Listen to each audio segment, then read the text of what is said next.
কি অবস্থা সকলের। তো এভরিওয়ান, আজকের এই ভিডিওতে আমি কথা বলবো শাকিব খানের তুফান এবং শাকিব খানকে নিয়ে। ইতিমধ্যে কিন্তু গেছে কাল আমি একটা ভিডিও দেখছি যে ইন্ডিয়াতে তুফান সিনেমাটা বেসিক্যালি মুক্তি পাইছে, আপনারা সকলেই জানেন। তো সেখানের অডিয়েন্স একজন, সেখানকার একজন সিনেমা প্রেমী, তিনি কিন্তু সিনেমাটা দেখেছে, হলের ভিতরে গিয়ে সিনেমাটা দেখেছে এবং একটা ভিডিও করছে। তো সেই ভিডিওর মাধ্যমে সে কিন্তু উচ্ছৃঙ্খল কিছু কথা বলছে, এরকম কিছু কথা বলছি। আপনারা যদি শুনেন তাহলে সেটা আসলে আপনারা কখনো মানতে পারবেন না। সেটা যদি আপনারা শুনেন তাহলে অবশ্যই আপনারা অনেক কষ্ট পাবেন, এবং আমরা যারা সাকিবেন আছি তারা বেসিক্যালি অনেক কষ্ট পাবো। আমরা কিন্তু এটা আশা করি নাই। বেসিক্যালি কলকাতাতে একজন সিনেমা প্রেমী সাকিব খানের সিনেমা দেখতে যায় হল পাকা দৃশ্যে কিন্তু একটা ভিডিও করেছে, এবং শাকিব খানের যারা ভক্ত আছে তাদেরকে নিয়ে অনেকটাই লজ্জা দিয়েছে, অনেক খারাপ খারাপ মন্তব্য করেছে তুফান সিনেমাটা নিয়ে। তো বেসিক্যালি এটা কিন্তু আমার ভালো লাগে নাই। কারণ দেখেন, অনেক নানাভাবে কিন্তু তারা শাকিব খানের তুফান সিনেমাটা নিয়ে কলকাতাতে অনেক কিছু নিয়ে কিন্তু তারা মন্তব্য করেছে। তবুও কিন্তু আমরা বেশি তবু কিন্তু আমরা কথা বলি নাই। শেষে কিন্তু সিনেমা হলে যায় একজন সিনেমা প্রেমী কলকাতার, তিনি কিন্তু একটা ভিডিও করেছে এবং আমাদের মাঝে দেখাচ্ছে যে শাকিব খানের তুফান সিনেমার শুতে একটা মাছি পর্যন্ত নাই সিনেমা হলে, এরকম একটা দৃশ্য দেখাইছে।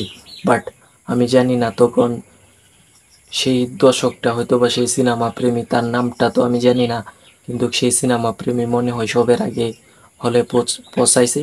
তারপর সিনেমাটা কি হলে পদ্মাতে সিনেমাটা কি আসলে চলছিল না, এই শাকিব খানের তুফান সিনেমাটাই দেখানো হয়েছিল কিনা এটাই কিন্তু আমার সন্দেহ আছে। কারণ আমি বিশ্বাস করতে পারছি না। শুধুমাত্র অনক্ত শাকিব খানের সিনেমা নিয়ে তারা কিন্তু মন্তব্য করতেছে, প্রতিনিয়ত মন্তব্য করতেছে। এর আগেও কিন্তু তুফান সিনেমাটা ভালো হয় নাই, এটা হয় নাই, ওটা হয় নাই। বাংলাদেশের ভালো সিনেমা করতে হলে অবশ্যই ইন্ডিয়ার সাহায্য নিতে হয়, এরকমভাবেও কিন্তু আমাদেরকে মন্তব্য করা হয়েছে এবং আমাদেরকে নিয়ে সমালোচনা করা হয়েছে। অবশেষে হল পাকা দৃশ্যে ভিডিও করে একজন সিনেমা প্রেমী তার যে চ্যানেল আছে সেখানে কিন্তু ছেড়েছে, এবং শাকিব খানের তুফান সিনেমা নিয়ে অনেক খারাপ খারাপ কথা বলছে, অনেক শরম দিয়েছে আমাদের। তারপরও কিন্তু আমরা কিছু মনে করি নাই, অনেক খারাপ খারাপ কথা বলছে। অবশেষে দেখেন আর কোনো বিষয় পেল না তারা, অবশেষে কিন্তু হল পাকা দৃশ্যে যায় তারা ভিডিও করে আমাদেরকে লজ্জা দিয়েছে। তারপরও আমার কিন্তু সন্দেহ আছে, আপনারা যে ভিডিওটা দেখে থাকেন, আমি হয়তো বা ভিডিওটা দেখছি নেট না থাকার কারণে ভিডিওটা নামাতে পারি নাই, বাট আপনাদেরকে দেখাতে পারি নাই। অনেকেই আছেন যারা ভিডিওটা দেখে থাকবেন। তো আপনারা দেখেন কি পরিমাণ কিন্তু আমাদেরকে লজ্জা দেওয়া হয়েছে তুফান সিনেমাটা নিয়ে।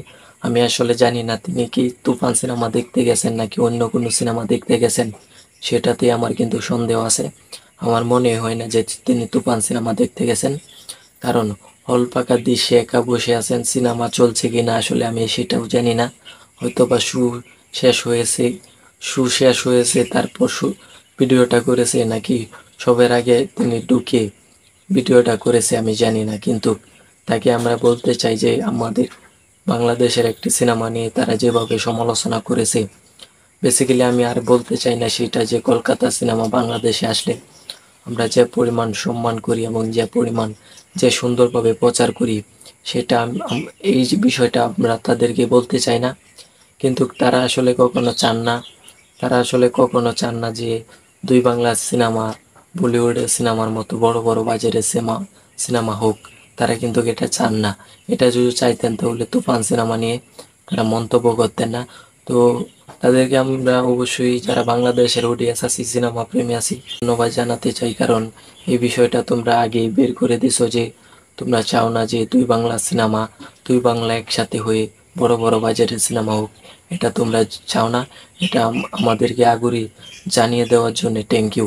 কারণ দেখেন, দুই বাংলা যদি একসাথে হয়ে কাজ করে তাহলে বেসিক্যালি অনেকেই বলে থাকে, বাট সুপারস্টাররা বলে থাকে দুই বাংলা যদি একসাথে হয়ে কাজ করে সেই সিনেমাটা অনেক বড় মাপের সিনেমা হয়।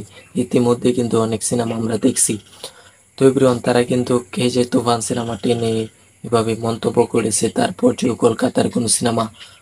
কলকাতার কোনো সিনেমা বেসিক্যালি যদি বাংলাদেশে আই, অবশ্যই আমরা যারা সাকিবেন আছি, সিনেমা প্রেমী আছি, তারা অবশ্যই মন্তব্য করব, সেরে কিন্তু কথা বলবো না। তো এভরিওয়ান, এটাই ছিল আমাদের শেষ কথা। তো এই যে তুফান সিনেমাটা নিয়ে কলকাতাতে এত খারাপ মন্তব্য করতেছে, আপনাদের কাছে কেমন লাগছে ভিডিওর নিচে কমেন্ট করে জানিয়ে দেবেন। আমার জন্য দোয়া করবেন। আসি, আল্লাহ হাফেজ।